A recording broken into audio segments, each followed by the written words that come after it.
In order to make social change in the world today, you can't just talk about it. You actually have to create an experience that changes the way people think about the world. And to do that, they actually have to empathetically connect with that moment in time. My name is Benja. I used to be a teenage anarchist. That's me. And I used to try to change the world by screaming about it, smashing the state, throwing bricks through Starbucks windows, protesting and raging against the machine. And nobody would listen. And I'm sure you've all been in that position where you have someone who has impeccable thoughts, has brilliant ideas about ways they want to change the world, but they're just not getting through to everyone. And that's because we're repeating the same rhetoric over and over. We're repeating the same ideas, but we're not changing our technique. You get trapped in the corner of a party where someone's telling you that the water bottle you're drinking of is just going to trap you in the garbage patch in the Pacific, but it doesn't actually sink in. We have 2 children who are about to start a nuclear war via Facebook, but we sit there stagnant, not sure how we can make a difference. We're caught in this loop, and that's because we find ourselves ambivalent, confused, and unsure about how to make a difference.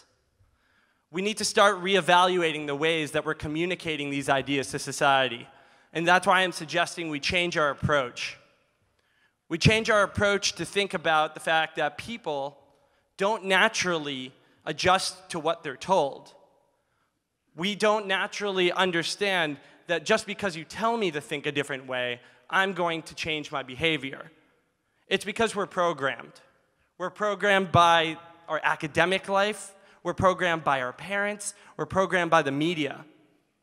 And in order to actually reevaluate and change the programming and make an actual difference in your daily life, you have to enter into an experience that allows you a space to do that. If we understand the mechanisms and motives of the group mind, it is now possible to control and regiment the masses according to our will without them knowing it. And advertisers know this. Immersive experiences and outings have been doubling every decade for the past 20 years. So how can we take that method of experiential programming and adjust it to convey cultural issues? So that's what I want to talk to you guys about today, is designing an experience that can change the world. The first thing we have to do is understand that experiential education can come in many flavors. And in order to change the world, you first have to identify an objective. What is it that you want to focus on? Do you want to focus on global warming? Do you want to focus on racial profiling? And once you understand the objective that you're looking to conquer, you have to start formulating a story, because morals exist best in fictions, right? So create a story arc, enter some fiction, some imagination, establish an outline, create a conflict, a crisis, rising to a climax and a resolution. And in that moment, the participant in that story, in that interactive experience, will trigger their emotional response. They'll become vulnerable. They'll start being receptive to the messaging that you're introducing. And when designing an experience, there's 4 main mechanisms that you can use in order to help drive that philosophy forward. Those mechanisms are social, physical, creative, and, can't read the slide, reflection. And when you create massive peaks and valleys of those moments, and you align the valley, you can find a moment of catharsis.